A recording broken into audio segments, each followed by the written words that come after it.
Bagaimana jika suatu hari nanti seseorang bisa menghapus seluruh ingatan Anda, lalu menggantinya dengan identitas yang benar-benar baru? Bukan sekedar membuat Anda lupa, tetapi mengubah cara Anda berpikir, cara Anda mengambil keputusan, bahkan membuat Anda mempercayai sesuatu yang sebenarnya tidak pernah terjadi. Hal ini terdengar mustahil, seperti cerita dalam film fiksi ilmiah, tapi yang jauh lebih mengejutkan. Lebih dari setengah abad yang lalu, sebuah lembaga yang paling berkuasa di dunia pernah mencoba mewujudkannya. Mereka tidak mencari relawan, mereka mencari manusia, narapidana, pasien rumah sakit, mahasiswa, tentara, bahkan warga sipil yang sama sekali tidak tahu bahwa hidup mereka sedang dijadikan bahan percobaan. Mereka diberi obat-obatan tanpa sepengetahuan mereka dihipnosis, dikejut dengan aliran listrik, diisolasi selama berhari-hari. Semua dilakukan untuk menjawab satu pertanyaan yang sangat mengerikan.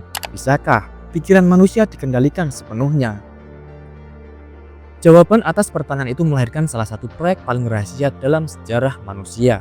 Sebuah operasi yang selama puluhan tahun disembunyikan dari dunia.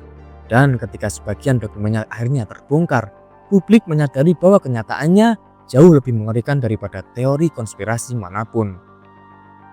Inilah kisah tentang MK Ultra, sebuah proyek rahasia CIA yang diduga mencoba menciptakan cara untuk mengendalikan pikiran manusia. Sebuah proyek rahasia yang selama puluhan tahun disembunyikan dari publik. Sebuah proyek yang melibatkan universitas-universitas ternama, rumah sakit, penjara, lembaga penelitian, bahkan warga sipil yang sama sekali tidak tahu bahwa mereka sedang dijalankan kelinci percobaan. Puluhan tahun kemudian, ketika sebagian dokumen mulai terbuka, dunia pun dibuat terkejut. Karena kenyataannya ternyata jauh lebih mengerikan daripada teori konspirasi manapun. Inilah kisah tentang proyek paling kontroversial dalam sejarah CIA.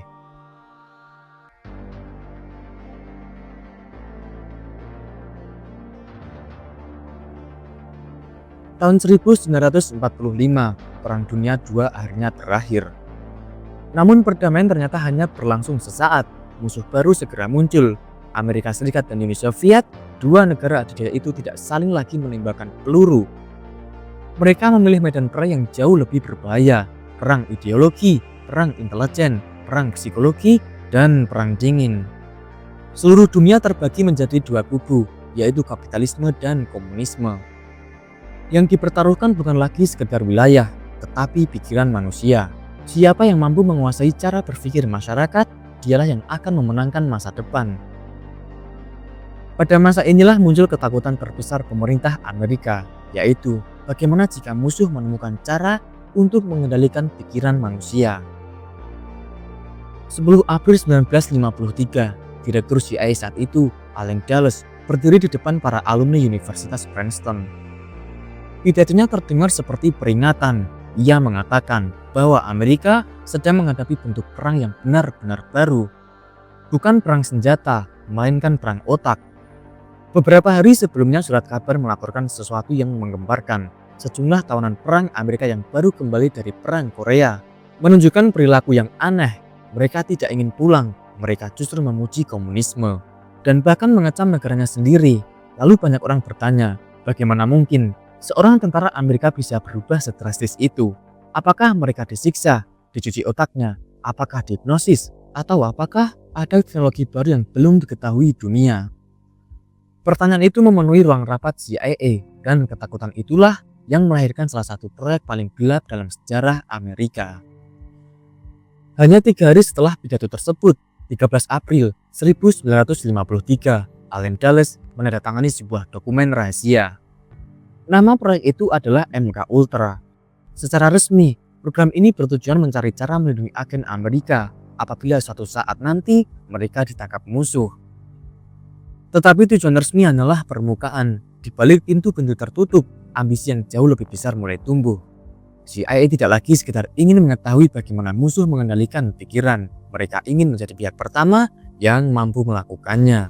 Dan orang yang dipercaya memimpin proyek tersebut adalah seorang ahli kimia bernama Sidney Gottlieb.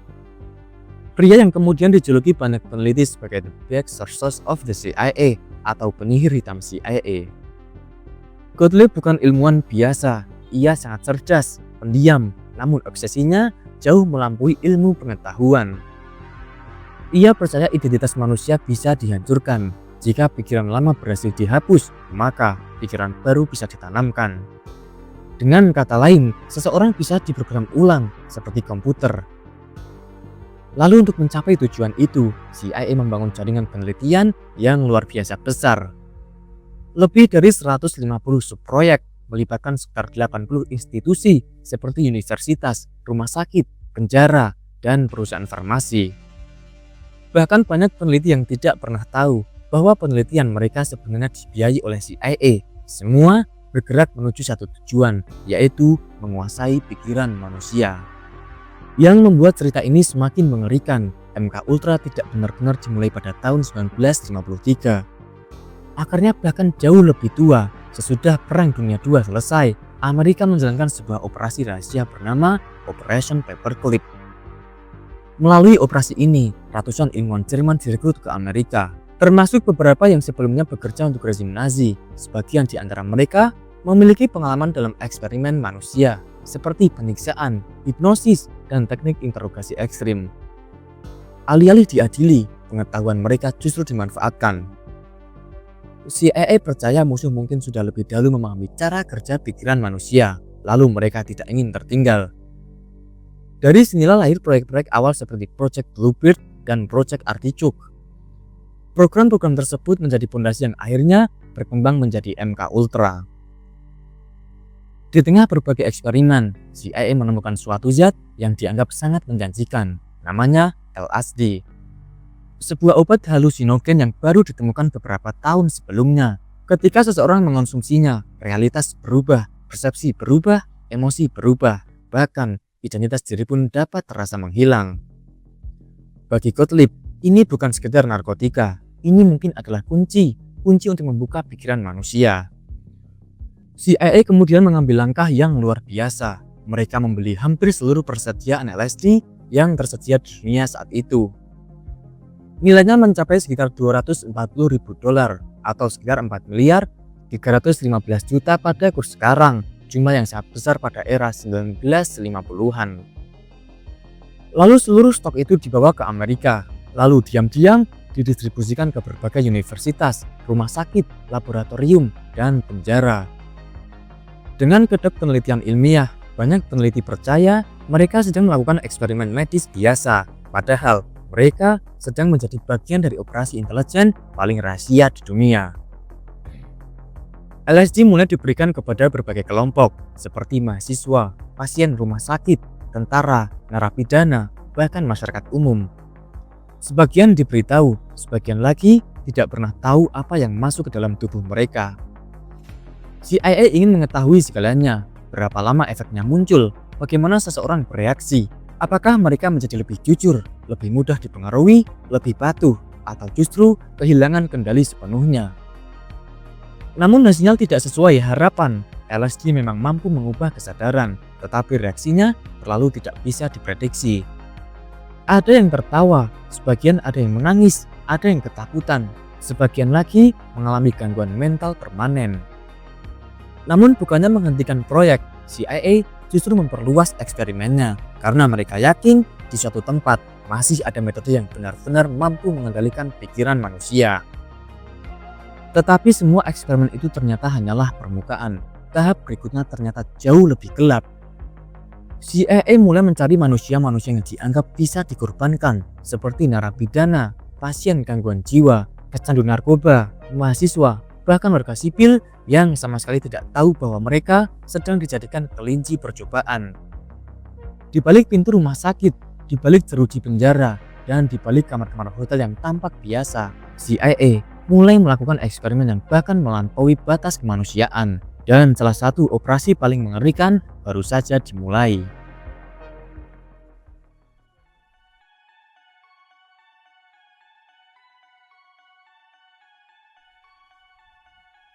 Pada awalnya, MK Ultra disebut sebagai proyek penelitian, sebuah program ilmiah, sebuah upaya memahami bagaimana pikiran manusia bekerja. Namun semakin lama proyek ini berjalan, kata penelitian perlahan kehilangan maknanya, karena yang terjadi bukan lagi sebuah eksperimen, melainkan penyiksaan.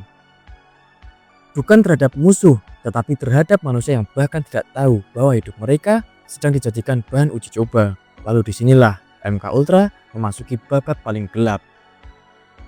Salah satu lokasi favorit CIA adalah penjara. Alasannya sangatlah sederhana. Para narapidana dianggap sebagai manusia yang mudah dikendalikan. Sebagian dijanjikan pengurangan hukuman, sebagian dijanjikan fasilitas, sebagian lagi hanya diberitahu bahwa mereka akan mengikuti penelitian medis. Tetapi tidak ada yang benar-benar memahami apa yang akan terjadi. Di penjara federal Atlanta, berbagai jenis obat mulai disuntikan seperti LSD, meskalin, heroin, barbiturat, metamfetamin, psilosibin, semuanya diuji kepada manusia hidup. Para ilmuwan mencatat berapa lama efek akan muncul, bagaimana emosi berubah, bagaimana seseorang kehilangan kendali, dan kapan seseorang mulai kehilangan identitasnya. Salah satu narapidana yang kelak dikenal publik adalah James White Bulger. Bertahun-tahun kemudian, ia menggambarkan pengalamannya.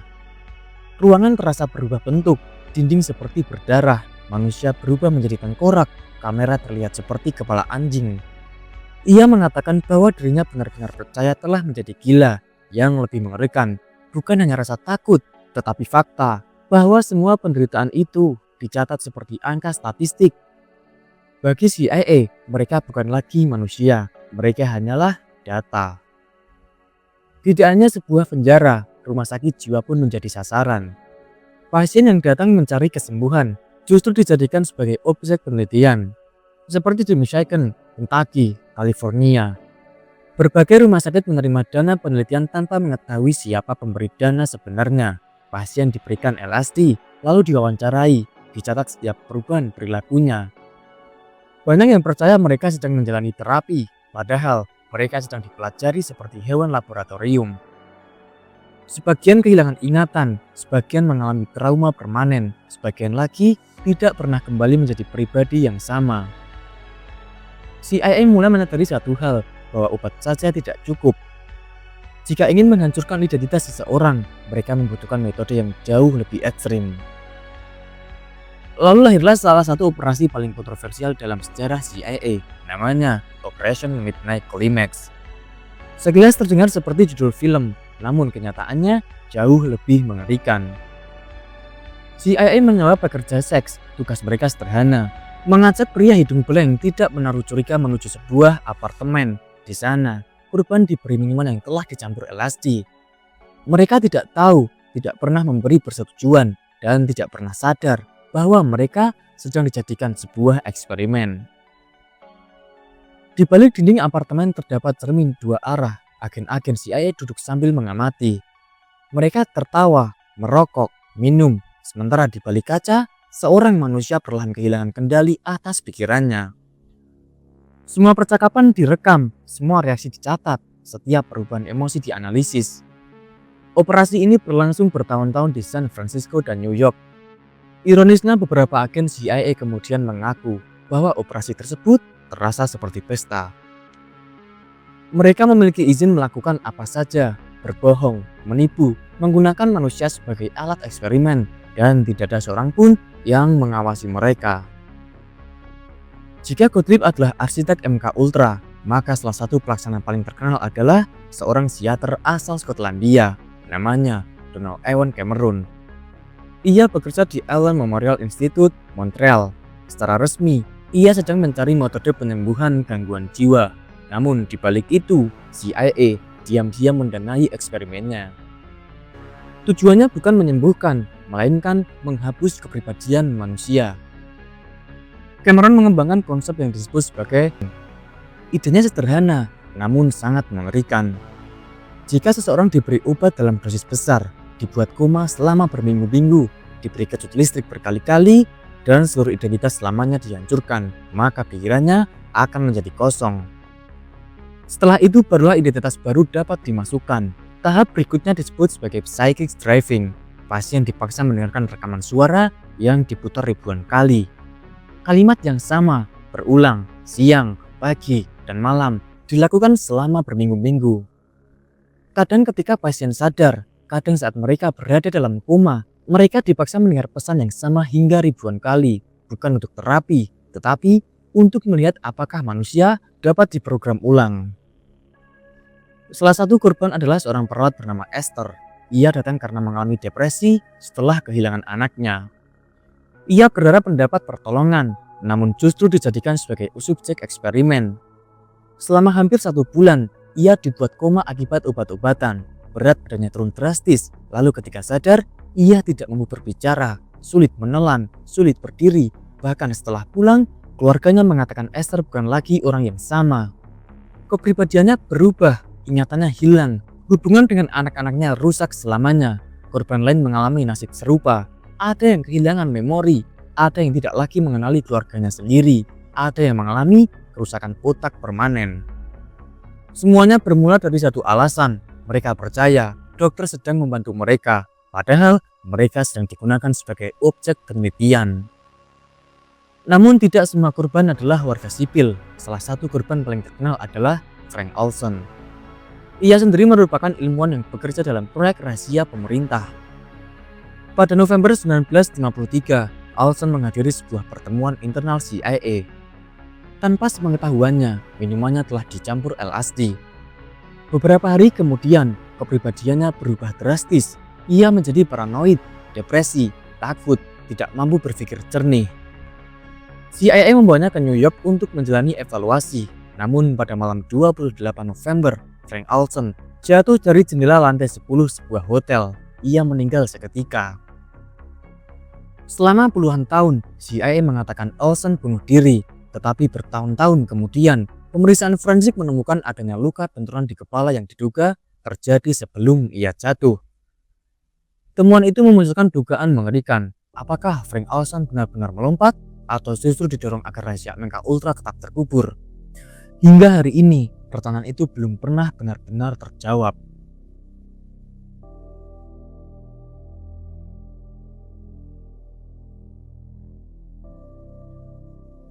Tahun 1973, awan gelap mulai menyelimuti CIA.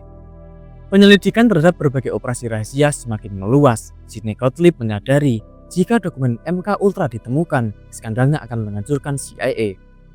Direktur CIA saat itu, Richard Helms, memberikan perintah terakhir.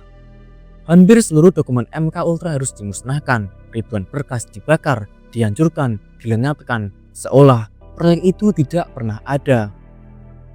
Namun kesalahan kecil terjadi. Beberapa dokumen ternyata tersimpan di arsip anggaran dan laporan keuangan. Berkas-berkas inilah yang bertahun-tahun kemudian ditemukan para penyelidik. Potongan-potongan kecil itu cukup untuk membuka salah satu rahasia terbesar dalam sejarah Amerika. Lalu pada pertengahan 1970-an, serangkaian penyelidikan pemerintah Amerika mulai membuka tabir proyek ini. Publik akhirnya mengetahui bahwa CIA memang pernah melakukan eksperimen terhadap manusia. Banyak korban bahkan tidak pernah memberikan persetujuan. Penyelidikan tersebut memicu kemarahan besar. Pemerintah kemudian mengeluarkan aturan baru yang mewajibkan setiap penelitian terhadap manusia memperoleh persetujuan tertulis dari subjek penelitian. Secara resmi MK Ultra dinyatakan berakhir, tetapi apakah benar-benar berakhir? Tidak ada yang bisa memastikan karena sebagian besar dokumen telah dihancurkan. Kita tidak pernah tahu berapa banyak eksperimen yang tidak pernah tercatat, berapa banyak korban yang tidak pernah ditemukan, dan berapa banyak rahasia yang ikut terbakar bersama arsip-arsip itu. MK Ultra bukan sekedar kisah tentang obat-obatan, bukan hanya cerita tentang CIA. Ini adalah pengingat bahwa ketika rasa takut bertemu dengan kekuasaan tanpa pengawasan, batas antara ilmu pengetahuan dan kejahatan dapat lenyap. Proyek ini menunjukkan bahwa demi mengejar keamanan nasional, sebuah negara dapat tergoda mengorbankan nilai-nilai kemanusiaan yang justru ingin mereka lindungi.